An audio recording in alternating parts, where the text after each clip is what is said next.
நம்முடைய வாழ்வில முதலாவது பேசிக்கா நம்முடைய மனப்பக்குவம், அதாவது மனநிலை எதுல ஸ்திரப்படுத்தப்படணும் அப்படின்னா, நான் நீதிமானா இருக்கிறேன் அப்படின்னு சொல்லி. சொல்லுங்க, நான் நீதிமான். சொல்லுங்க, நான் நீதிமான். நான் விரும்புகிற காரியம் என் கர்த்தரால் எனக்கு கொடுக்கப்படும். புரியுதா? எங்க ஊர்ல எங்க சர்ச்சுக்கு வர்ற ஒரு பிரதர் ஆட்டோல எழுதி போட்டிருந்தாரு. நான் விரும்புகிற காரியம் எனக்கு கொடுக்கப்படும். எப்படி? நான் விரும்புகிற காரியம் எனக்கு கொடுக்கப்படும். அது ரொம்ப தெளிவா போட்டிருந்தாரு.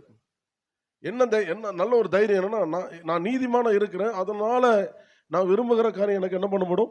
கொடுக்கப்படும். அப்போ இந்த நீதிமான், நான் நீதிமானாக்கப்பட்டிருக்கிறேன் அப்படிங்கிற இதுல நம்முடைய இருதயம் ரொம்ப தெளிவா ஸ்திரமா இருக்கணும். இருக்கும் பொழுதுதான் அதற்குள்ள அந்த ஆசீர்வாதங்களை நாம் பேசும் பொழுதோ, அதற்குள்ள ஆசீர்வாதங்களை செயல்படுத்தும் பொழுதோ, அது நம்முடைய வாழ்வில் என்ன பண்ணுகிறது? வெளிப்படும். அப்ப நீதிமான் அப்படிங்கிறது என்ன பண்ணக்கூடாது? ஒரு நாளும் டவுட் வந்துடக்கூடாது. அப்ப